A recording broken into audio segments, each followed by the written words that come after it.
Uncle Marcus. Should we? Oh, we could go? We can go Good now? to go? Yes, sorry, sound problem was fixed. Oh, okay, no worries. It's my fault, everyone. Sorry. Okay. No worries. Well, I'll get out of your way back. Okay. well. Sorry, you need me down there? You need me down there? Okay. Should we all come and sit down? Okay, everyone, do you sorry, want to I come in didn't and realise sit down that. around the tables and chairs?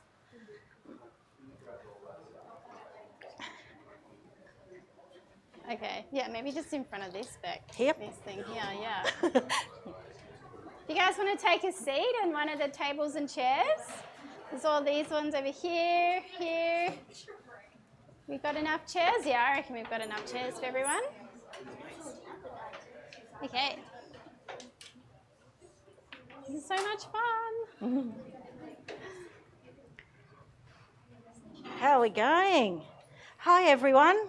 Thank you for coming to the library today. We're so excited. Excited that you could all come. And I'd like to start by acknowledging Australia's First Nations people, the traditional custodians of the land that we're on, and all of the lands that people are watching us from today. And to acknowledge elders past and present, and through them pass on respect to all Aboriginal and Torres Strait Islander people. From me personally and on behalf of the library. My name's Rebecca. I'm a Whalewan and Gamilaroi woman from out West Way. And I work here in the Indigenous engagement team with Marcus and John and Olivia up there. And we're going to be around for the next few days while you guys are here being really creative and doing your thing. And we're really excited to see what you do, but we're going to be here and looking after Mum and Dad while you're doing your thing. So welcome to the library and have fun. Thank you so much, Beck. Yeah, yes, I'd just like to say thank you for everyone for joining us on this special event that we're doing with the National Library of Australia for the first time. It's Australia's first NAIDOC Minecraft Education Challenge. And we started only 10 weeks ago, and we have 1,000 kids from all around Australia participating in this challenge. And we're going to be able to make some really cool stuff that we're going to show today, and we're going to show you how we do it. So over the next few days, you guys will get to create something really fun. So has anyone done a Pokemon or like played Pokemon before? You have, a couple of you? Did you have fun doing that? Yeah? Did you ever think about who might have made that and wonder if you could make one for yourself? Yeah, who made it? I forgot their name. Okay, well, we're going to learn how we create augmented reality, and also we're going to use Minecraft Education Edition. So has anyone used Minecraft before? Everybody! It is so much fun. We love using Minecraft. And in a minute, I'm going to introduce you to Matt Heffernan, who works in our team, who is a Minecraft legend as well, and he's going to help us through. Yes?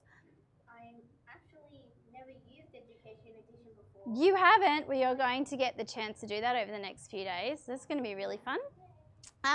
But yeah, before we get started, I want to thank a few people that have been involved in this and have enabled it to happen across the country.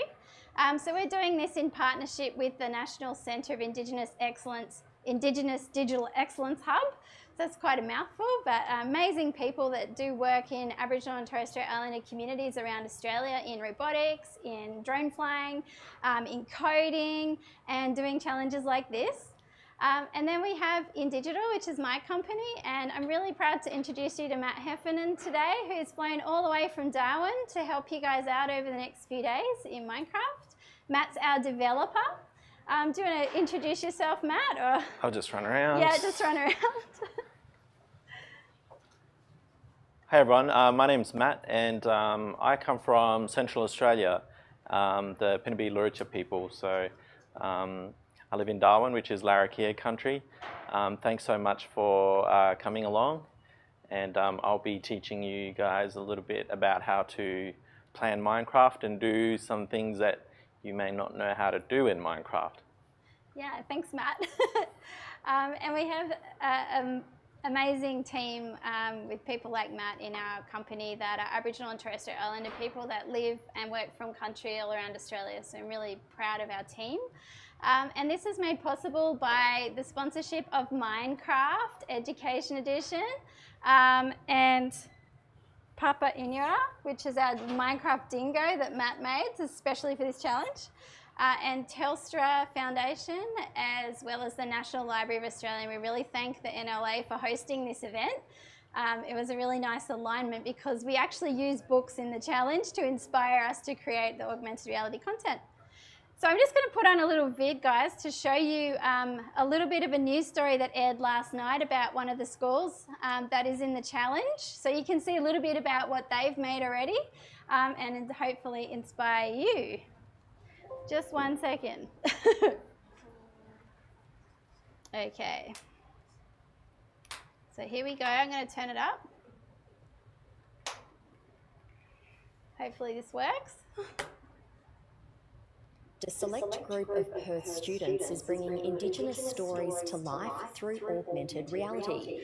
It's allowing stories shared by elders to be explored in a whole new way.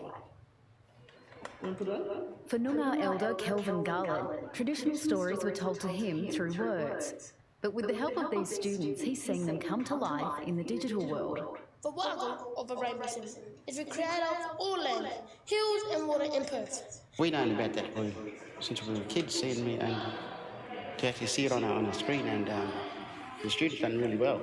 Mr. Garlett was one of 3 elders invited to share traditional stories with students from Governor Stirling Senior High, so they could be translated into augmented reality, moving 3D pictures. We thought that they were pretty smart, but I think that the animals, they know too, you know, and they work out a way how to survive. The program, in digital schools, was developed by Canberra-based Indigenous woman Michaela Chade, swapping her day job as a park ranger for the world of technology. When I saw augmented reality, the idea came to me like, what if you could put our phones up and then our peoples could tell our stories in our language to people that were being invited to visit these places. Specialist art students, as well as Indigenous students from the Follow the Dream program, used a variety of software to create the digital worlds. The Follow the Dream kids had a chance to really learn from the arts media kids in terms of tech, and Follow the Dream kids had a great chance to put in some cultural perspectives. It was good, so like other people and other races could understand how our ancestors and us now, how we believe how Australia was made.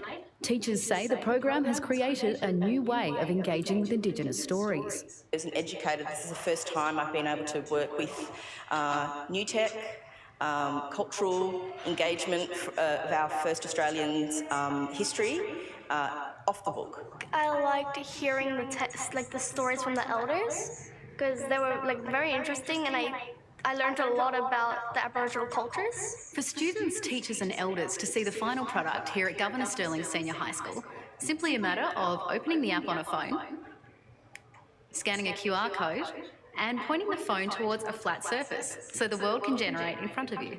After a successful pilot, the program is being introduced to more schools around the country. Jessica Warriner, ABC News. Does that sound like fun? Who'd like to make some of their own augmented reality? Yay! So this is a really important part of the process why we brought you here today, because our whole program and the way that Aboriginal and Torres Strait Islander peoples have always learnt about looking after country has been to share stories together. So what we do before we do any coding is learn how we tell stories and how we might grab a story and make it into augmented reality to share with people. Does anyone have any ideas about how we might do that?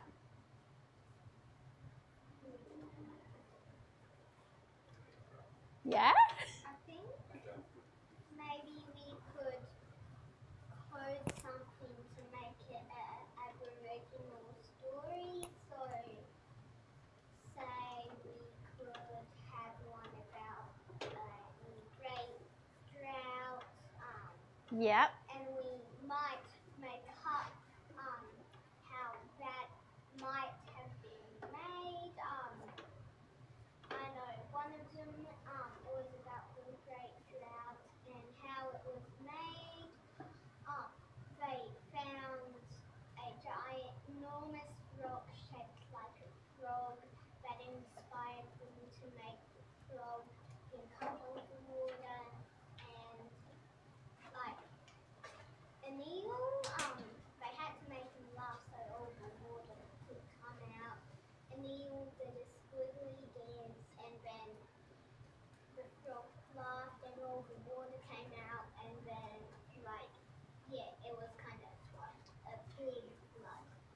That is an amazing story. I think you might be talking about Tiddalik the frog. Is that right?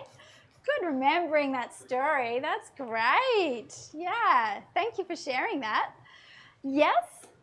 We did something involving Tiddalik at school today. Did you? Yeah. You told Tiddalik at school today. Well, that's amazing. Maybe there might be lots of people making frogs. Yeah. Does anyone else know any cultural stories?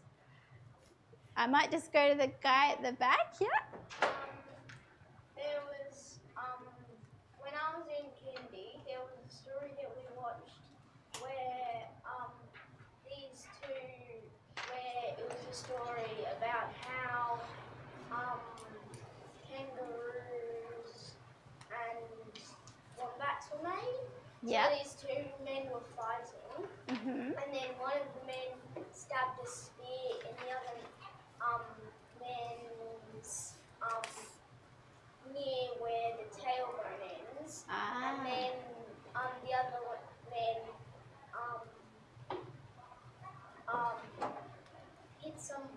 hit that person in the head with a rock. Yeah. And then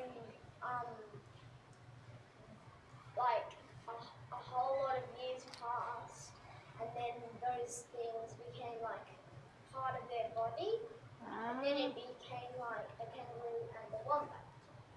That's a great story as well. I'm sure Matt has heard some of those stories as well. I know I've heard some stories. We've got some really interesting stories from Darug people. So I'm a Cabral woman from the Darug Nation, and we have some of those stories too, which is good. Yes, Ethan, have you got a story? Yeah, it's called the Rainbow Snake. Ah. So, it's just about like Aboriginals like doing everything like they're doing to a rainbow snake. Well, they just came, and the rainbow snake wanted to stay at the Aboriginals where they stayed, and then he started eating them.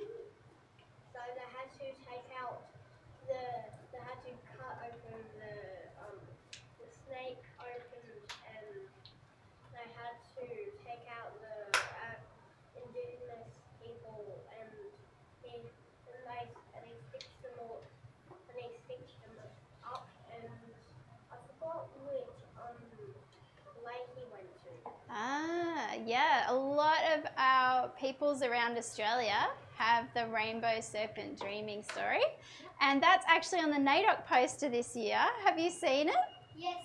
Yeah, it's very beautiful. So I might grab the poster up a bit later and we can have a quick look at the rainbow serpent. So I know, why don't we think about something that we can quickly make, and I'll show you how to do it so you can get some ideas in your head overnight about what we might want to make for ourselves. So we're going to do a little program called Paint 3D. Have you guys been in Paint 3D? Well, this is really cool. So actually, this little turtle here was made by a girl at Eidsvold School last week, where Matt and we've just come back from Queensland working with amazing Eidsvold Primary School, and she made this turtle. So Paint 3D is a little program that we use. Ready? It's in 3D. Can you see that? And what it can do, and I'm just going to slightly move this and hopefully not disconnect everything, so you can see that we can push it into what's called mixed reality. So I just press this mixed reality button here. Whoa. And look, there's the turtle. Whoops. With all of you guys. Can you see that? Yeah, so we're going to show you how to make that, but just because we've started at the tables, I'm going to quickly run through some of the things that we do in this program. We're going to make a new one really quickly. So I'm just going to get here. So what should we make? We've talked about, what have we talked about? Talked about some not turtles, we talked about some frogs, and we talked about rainbow serpent. What should we do, Matt? Should we do maybe a fish? That's kind of related to turtles. And frogs? I'm going to do the fish. Let's do a fish. We'll do a fish. So basically, with this program, you can see you can do all sorts of things. Like you can use brushes. So if I want to use a brush to draw on here with some white and do some painting on that, I can do that. And see how it only just sticks on here. And then, what do fish have on them? Yes? Fish have eyes. They have eyes, yeah. So we're going to go up and grab some eyes from the library. This is like the super cheats way to make really cool augmented reality. Have you done this? No, Very good. How does that eye look? That's a bit big. That's a bit big, isn't it? Let's pop it down here. And we're going to put it on here. Do you reckon that's about right? Yeah. Okay, now I'm going to show you a bit of a trick to do with this because it looks like it's okay there, doesn't it? But what if I turn it around in 3D? Uh-oh. Uh-oh. His eye's not on him properly. So if we make that into augmented reality, his eyes are going to be out here, and that's not going to look okay. So what we might do is grab this, and see there's a little slider button here that you'll be able to play with tomorrow. And I can move the eye back in. And now, whoops, now that is a bit better, isn't it? Yeah. What else do the fish have? Yep. Eels. Gills. Oh, wow. Okay, I'm going to have to try and draw some gills on there. I don't think we can paint 3D library that one. Let's have a look. I suppose you could use the black one and draw lines. How's the white one? Is that all right? Does that look all right, gills, for him? Yeah. Okay. Also have scales. Ah, scales. Now, They're a little hard. well, kinda, but we can cheat with scales. So I'm going to go over to this little function here called stickers, and I'm going to add a sticker from, I think I've got scales in these downloads. Where are scales? Scales, let me see if I can find scales. Fish scales, there we go. Wow. They actually look like those rainbow fish. It looks like a rainbow fish, kind of like the rainbow serpent, but a rainbow fish. So we're just going to keep coding those. I've actually read a few rainbow fish books. Have you? Yeah, don't really read them a lot anymore. Ah, well, that's a shame. So we can keep going putting stickers on this one, yeah? Look, and the cool thing about this program is, see how the scales are just staying on there? Yeah, but we need to do the other side. Was it missing something? What else is it missing? Yeah, a mouth. All right. So let's have a look if we can get a mouth out of here. Which mouth would you guys like? See, I chose that one. This one? Do we want it to be scared or happy or surprised or smiling? Or we could have a tongue sticking out. That would look funny, wouldn't it? Let's see if we can get this one. Hang on. I've just got to turn the fish around first. Oh, I left the eye behind. Oh, no. Yeah, I think so. Hang on. We better group it, hey? So there we go. We'll turn it around now. And when we go to put the mouth on it, we can find that mouth again. That's a bit big, isn't it? Too big. This is, have you guys played with Mr. Potato Head? Yeah. Yeah, this is just like Mr. Potato Head. I have it, but I would have played with it if I did. Ah, so we have to move it back onto the head, remember? Because otherwise it's going to be, that looks a bit funny, doesn't it? It's a bit of a funny fish. Really funny. Yeah. So, and then we can just do mixed reality and push it out here. We'll see if we can.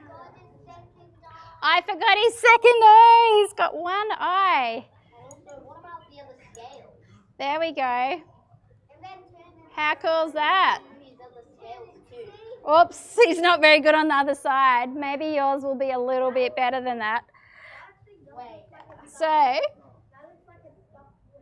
Yeah, it does look like a stuffed toy, except now it's in the real world and I can like put my hand there and it will go onto my hand and stuff. So that is how easy it is to make augmented reality now. When I first started doing this, it took 2 years to get one piece of augmented reality. I think Gavin would remember that. But we get to do it in like, what'd that take, 10 minutes? Yeah, so we're gonna do that tomorrow. So I did mention that we were going to do some storytelling though, because it's really important that we ground ourselves in some cultural stories for this program. And I'd like to hear a little bit about your stories and we can think a little bit about what we might want to make tomorrow. So you can go home and think about it and come tomorrow with an idea to make into augmented reality. Does that sound fun? Yeah. Let's hop on the bean bags over here and we can tell some stories.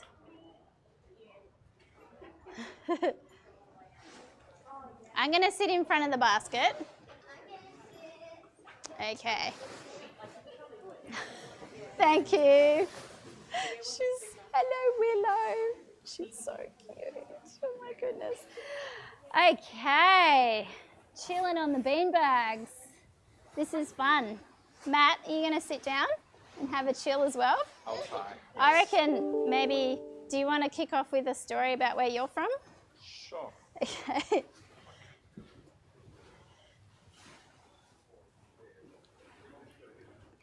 Okay, so this is important. This is what we call a yarning circle. Who's done a yarning circle before? Yay! Okay, it's really important when our people come together that we sit down together and learn a bit about each other and where we're from. That's really important. And we're also going to talk a little bit about NAIDOC Week, and I'm going to do some show and tell with some things that I have from all around Australia as well. So Matt, would you like to start? Okay. Hi everyone. If you forgot my name, it's Matt. I'm from a group called the Pinabi Luricha, and in my language, to say hello, we say palya. Palya. Which also means good. So it's kind of asking if you're okay. So if I saw Michaela, I'd say, "Yontu palya?" Palya. Exactly. Amazing. Yeah, do you know where that country might be? Has anyone heard of Luricha country? You might have to explain where it is, Matt. Okay, so does everyone know where Uluru is? I think so. Yeah? So, actually I don't know the exact kilometres, but there's a town called Alice Springs. Does everyone know where that is? No. So it's about, I think, 200 kilometres from Uluru. And Luricha country is 250 kilometres northwest of Alice Springs. Yeah. It's kind of made famous for 2 reasons where I come from. One is the dot painting that you see everywhere. We made that very popular. We introduced it. And also we had music, which none of you have probably heard. You may have. But we had a band called the Warumpi Band.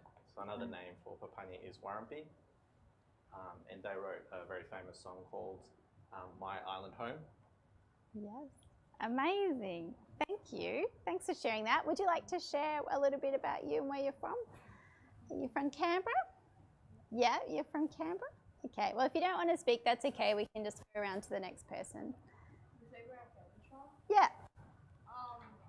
My mom is from Ngunnawal, is from around here, up in Tari, and my dad is in Eastern England and is in WA. Amazing. My mum's from Wiradjuri country, and so mine we live in Canberra. Oh, nice. You live on Ngunnawal country too. Thank you, and thank you. So my people are Cabral people. We're the people of the Cobra Grub. So has anyone heard of Parramatta?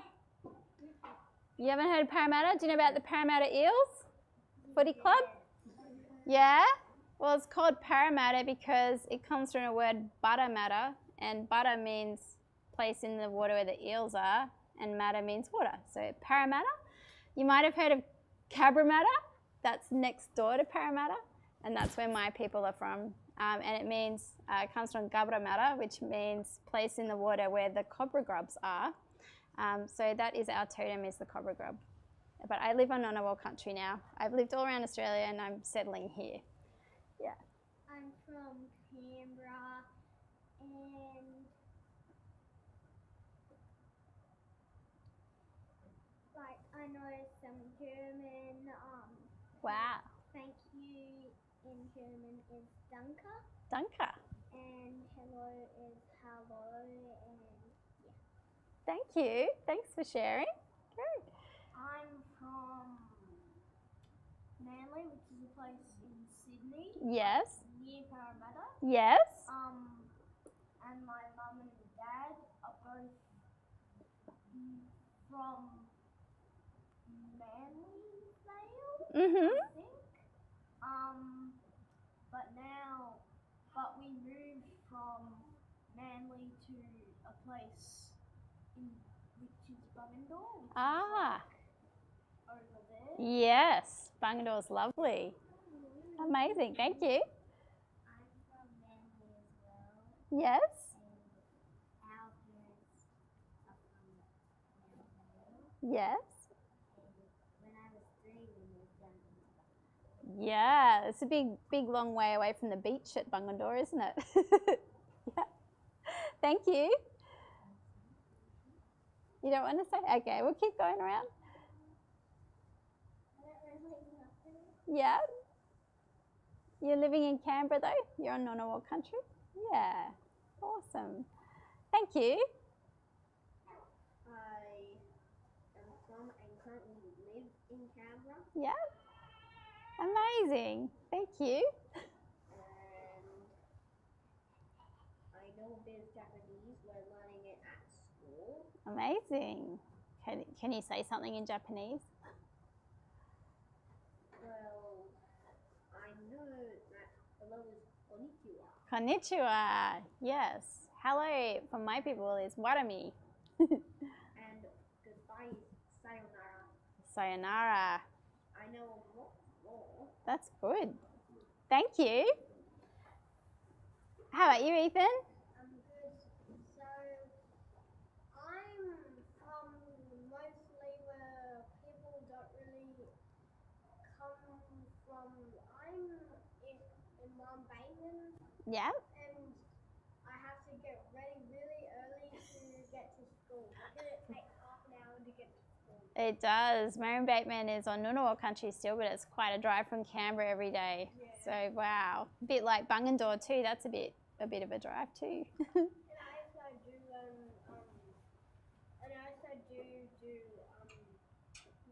learn Japanese too. Ah, good. I know how to say this is mine and this is my water bottle and stuff. Yeah. Great. Thank you, Ethan. And last but not least, would you like to share where you're from? I'm from Canberra. Yep. My dad is South African, but he was born in Australia. Yep. And my grandma and Oh, wow. Well, thanks for coming today. I'm going to show you a few things now, which we're going to pass around very gentle with, because some of these things are very valuable. But these are some of the things of people from my people and also from around Australia and places where I've worked. And I wanted you to be able to feel all these things and look at the patterns and colours and stuff, because we can make these things into augmented reality and make them digitally, and it might give you some ideas for tomorrow. So this is a dilly bag. Have you heard about dilly bags before? So this is a special dilly bag from the Kakadu area of Australia, and there's a story of a lady called Yingana, and she had lots of these dilly bags on her body, and as she was walking through country, she had language in it, and she put language out to all the different people across Australia. So this is a very special one. I'm going to pass that around, and you can have a look at that one. Yes? What's that made out of? What's it made out of? That's made out of pandanus leaf. So it's a very spiky kind of leaf in Kakadu, where they peel the cuticle off the leaf and dye it using roots and different dyes from the country. So it takes a really long time to even get the material to make the basket, and then they have to dry all the material and then they weave it. This one is sorry? Yes, yeah, it's all dyed before it's woven. Yeah, and that one's really special to me because the very first augmented reality we made on Kakadu was a story from the women about how they make that basket. And the reason that we did that was when people were coming to Kakadu and looking at the basket, they were saying that they were very expensive to buy and they were complaining about the price. But when we explained the process that women have to go through to even get the material and then weave it, it was working out to be like $3 an hour. So, yeah. This one is a message stick. This is the oldest letter in the world. So Australians, Aboriginal and Torres Strait Islander peoples, for a long time, since time began, have been sending messages to each other using these. So if we had an important message to write, so this one talks about the importance of water. It's called Mother Earth's Heartbeat, this message stick. It's got the footprints of our ancestors and it's got the stars, and it reminds us that water connects all of us and that we're all very much stronger together when we're walking together. So there we go, that's a message stick. Yes, you can see the world's oldest letter. That's really cool, isn't it? This one's up from Broome, and this one is a nut. And this is thank you. This is a really important nut because it's from a tree that provides people lots of food even in drought times. So you can open it up and you can hear something in there. That's really, really tasty food that keeps you alive when you're walking really long distances, and it can carry water and all sorts of things.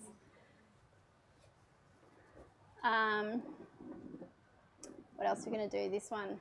This is a basket I wove. So this is a weaving pattern that is pretty common across Australia. And these are the reeds that they're woven out of. So these grow. Have you guys been to the beach and you've seen that really kind of big grass next to the beach? We harvest these and dry them, and then we make them into these baskets.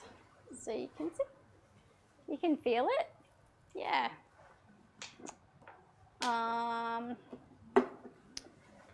What are we going to do? And this is another type of basket as well. So have a look at the colours and patterns on this basket, because this purple dye is made from a root that takes a really lot of digging to find the roots. My arm got really tired when we were finding the dye for this basket. I had a hole as deep as my arm trying to get down to the root that does the dye for this one. So I'll pass that one over to you.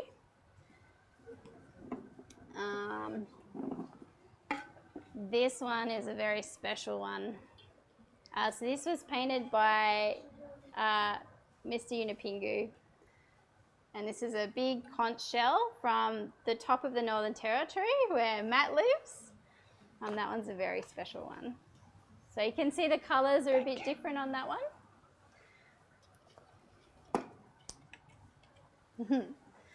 This one is kind of like a totem. This one is a cockatoo. So it's very heavy. Have you ever seen a shell that big? Yeah, it's very rare to find them down south now, but they still have them up north. This one is a black cockatoo. So this was painted from Auntie in Kakadu and given to me as a gift, but I really like this one because my totem is a cockatoo.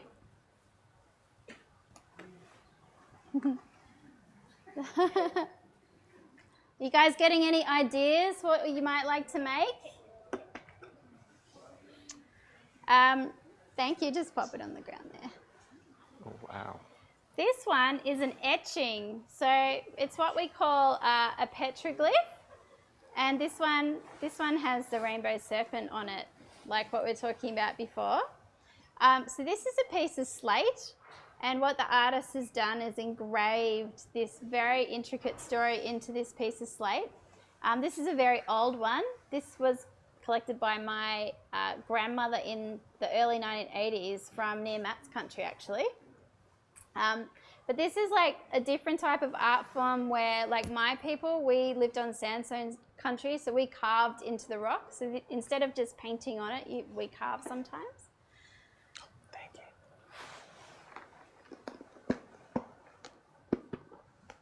And I'm going to show you this one. This is a headdress that was made by my elders for me to wear. And the way that we wear this is like this. So we pop it on. Thanks. It's like this. What do you think this bit is? Yeah? It is. It's a possum tail. So our people harvested possum. Bungu is what we call it. And we can make cloaks out of possum furs.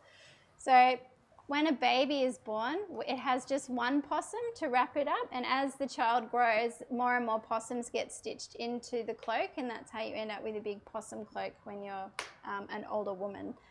And it's also got emu feathers on it, and this is made from kangaroo sinew, and it's got gumdrops on it as well. So I'll pass that around. And this one is made of lamandra grass. So actually we've got loads of this grass in Canberra. It's probably some outside the library, in fact, where we dry it. And there's a quandong nut that's used. But you can see the way that we made things fit us tightly with these little nuts. It's quite ingenious, I think. There we go. Pass that around. And I've got the most special one for last. Thank you. Okay. Whoa. This is a super, super special and super, super rare thing to even have. So what I'm going to show you is a ceremonial piece, which there's only 2 women that make these anymore, and they're both very old women. And it's made for very, very special occasions. And it is a feather bag. So you may not ever see another one of these in your life. They're so rare. But it is very, very precious. So I'm going to pass it around to you, but be very careful with it. And you can feel it and see the different birds and patterns on it. So different birds were used for different reasons and different ceremony. You can see a lot of different galah, yeah, yep.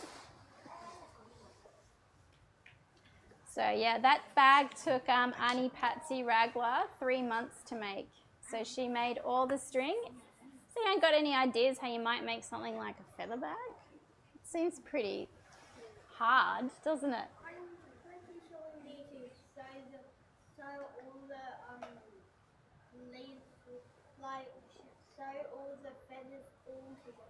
Yeah. So nice. It would take a long time. What's your idea on that one? It's a parrot. Yeah, it's a parrot from the Kakadu area.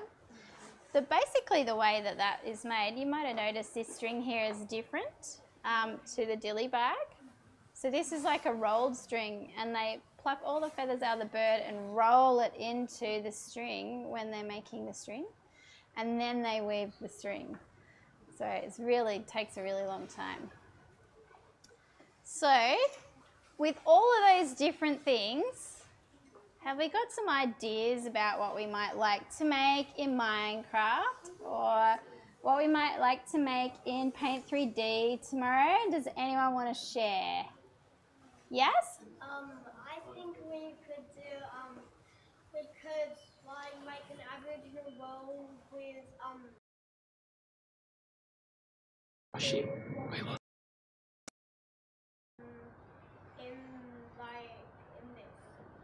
In the Minecraft world? Yeah. That would be so cool. Matt, how would they go about that?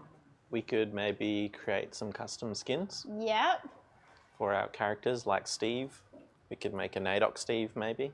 Yeah. Would you guys like to make a skin for a character in Minecraft? Has anyone done that? Yes? I've never done that. You've never done that? Cool. That sounds like it's going to be on the menu then. Okay. So we'll do a custom skins, and we can teach you how to do that in Minecraft, so you can have your own characters that might reflect some of the stories you've heard today. Has anyone got any other ideas for either characters or Minecraft World tomorrow? Yeah?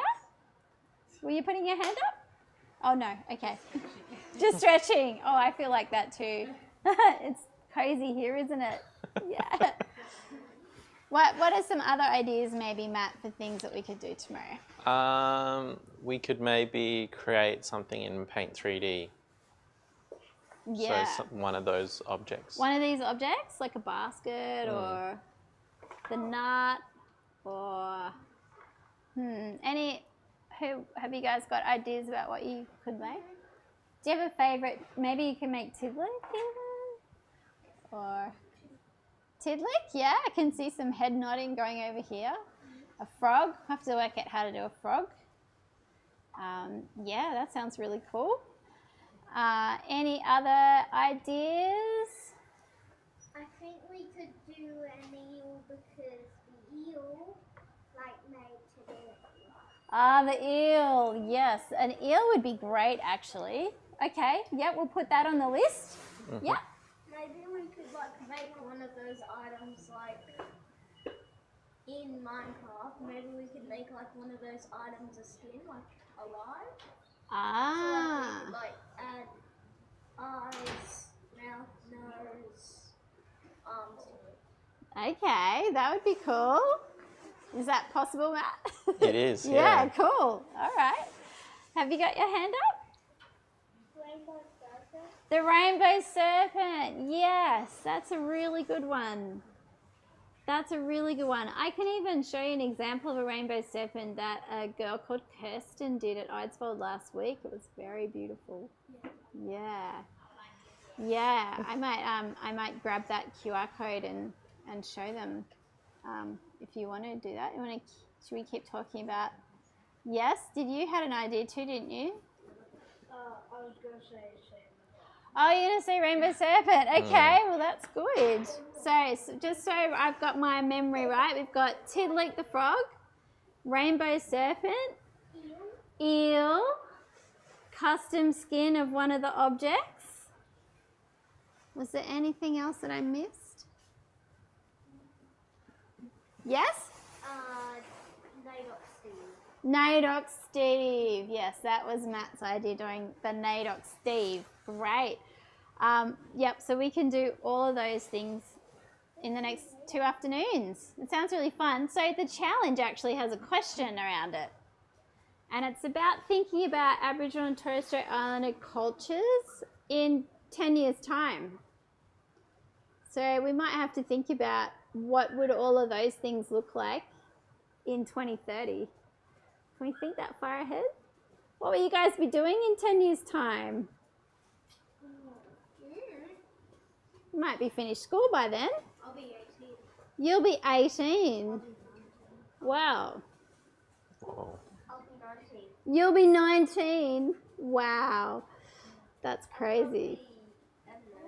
Maybe have a job. You'll have a job. What kind of job do you think you'll have? I don't know. You don't know? Maybe A computer programmer? That sounds like a great job. That's what Matt's job is. Yeah.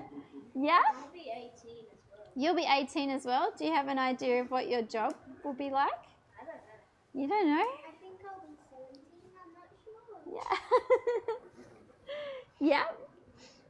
I'll be 20. You'll be 20. Oh my goodness. I can see Dad in the corner there freaking out. Wow. Do you know what kind of job you'd like to do? Yeah, I want to be a chef. You want to be a chef? Wow. Do you reckon there might be robots involved in your job? It being a chef? Yeah? You've seen robots? Lots of things for us in every area. Yeah. Whatever it's called. Remember?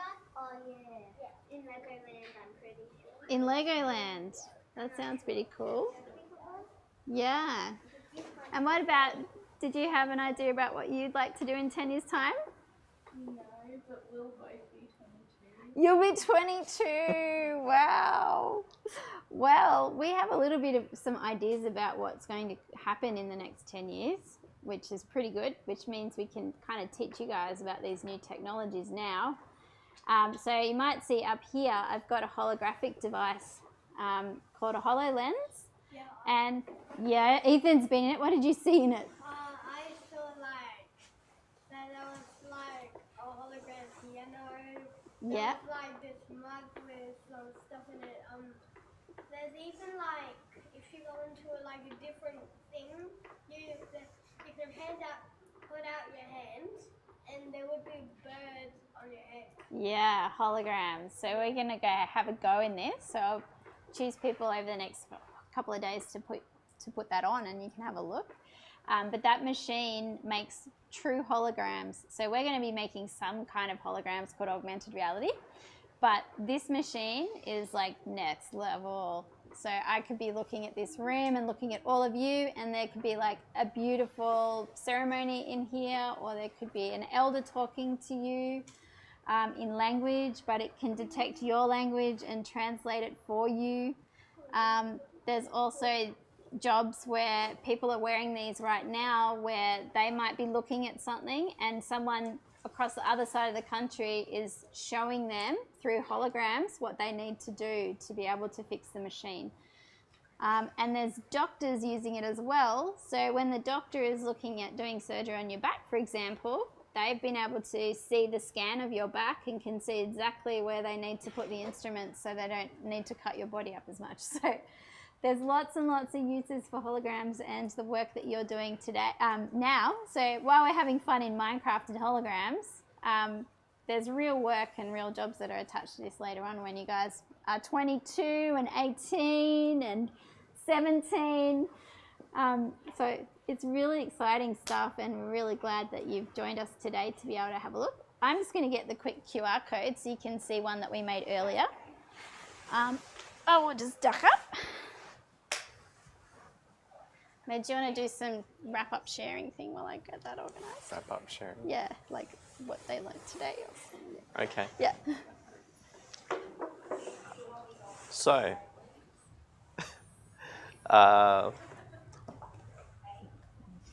does everybody want to say one of the favourite things that they learnt today? And I'll start with mine. My favourite thing from today was meeting all of you. Your turn. My favourite thing, I did wrote one about the creation of the kangaroo, so I enjoyed learning about that. My favourite thing today was that we were able to understand, and now we know that what we have to do with all this stuff on the programs. My favourite part of the day was sharing around all these objects and like knowing the story of Thank you, yeah. My favourite part of today was meeting everyone and getting really excited about what we're going to make over the next 2 afternoons. Same as my brother. Yeah.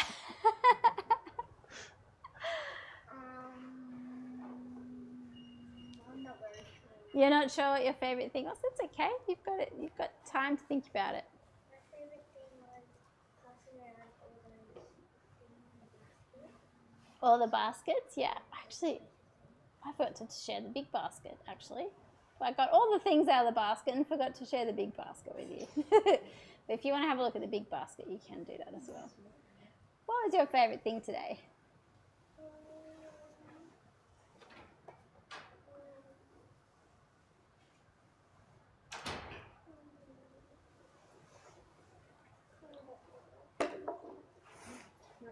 Not sure. We love black cockatoos. Oh, you love black cockatoos. Oh, me too. We have a word for the black cockatoo in my language called gamit. Yeah. Are they yellow-tailed or black-tailed? Yellow-tailed, and we believe that they're our old people. Oh, yeah. My favourite part was probably everything. Everything. I love that. That's great. Same. Same. That's great. My favourite thing learning about all those stuff and feeling. And feeling them, yeah, you know, that's a really... My favourite part is probably learning about all these things, because in the future I'm probably going to be a computer programmer like Matt. Yes, Matt is a bit of a superstar. I think that's really great because it's a really good job and you can do it from anywhere. But still also everything. That's great. That's great. And digital custodians. Okay, and Ethan, did you say? Yep. You already said? Yep.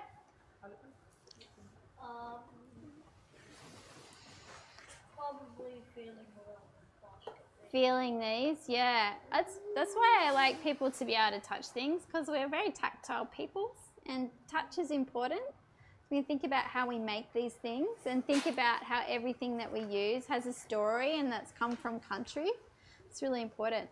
I have one more thing. I'm going to ask you to hop up here and tell me what you see.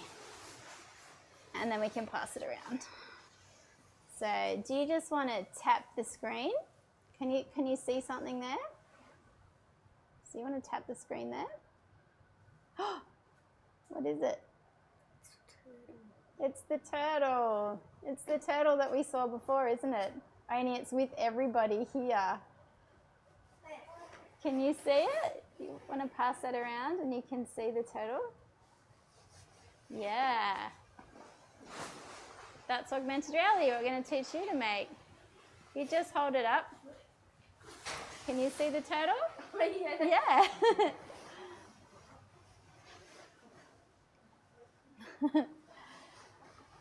Can you see the turtle? Yeah. So that's cool, hey? Well, we're going to have to wrap up because the library closes really soon. Can I just ask, whose first time at the library? Everybody's. Wow. What do you think? It's pretty cool, isn't it? Yeah.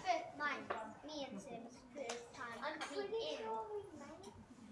Yeah? Maybe we haven't been in here. Yeah, you haven't been in before. Who's going to come back? Me! Yes, tomorrow. We've got to come back tomorrow and make some things. So tomorrow, can you see the turtle? I think because it's back. We've got to switch it. Hang on, we can trigger it again so it comes up for you guys. Let me place it again for you so you guys can see it on this side.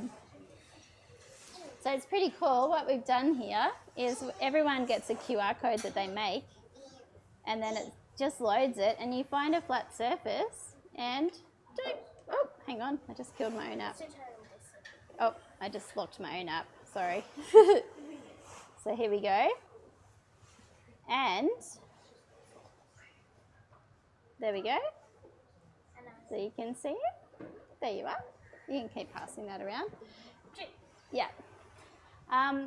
Yeah, so tomorrow, everyone, we're not going to be in this area. We're going to go up to the computer lab. Oh, did it? Yeah, it's gone. It's gone, sorry. Hang on, the computer's looking for me. Here we go. Let me just grab it for you. We'll do another one. Okay, scanning. Here it comes. I'll put it on the ground here. There it is. That's big. Yeah, it's big. You can move the size of it up and down. Yeah, so tomorrow afternoon we're going to meet in the lobby again, but we're going to go upstairs to the fourth floor, to the fourth floor and go and play in the computer labs and teach you guys how to make your own characters tomorrow and do some Minecraft. Did you find it, Ethan? Yep. Oh my god. Yeah. It's super big. It's super big. Oh, how big is it? Yeah. I know, you can make it's a very good. Drink it by doing that. It's really great. It's a pretty big. Cool. Well, we bought some like bickies and bananas, so maybe if you want to take some bickies and bananas home, if you're allowed to eat them, you're very welcome to have that. And I want to say thank you, everybody, and thanks to the library for hosting us, and to our partners IDX and Microsoft and Telstra, and the National Library especially for having today, and for all the parents for bringing you. Should we give Mum and Dad and our guardians a clap? Thank you. Yeah? Banana pickies. Okay. Well, unfortunately we can't sleep here in these cozy things. I know, it's all over for today, but tomorrow we'll be on the computers, guys. Yay! Thank you. Yep.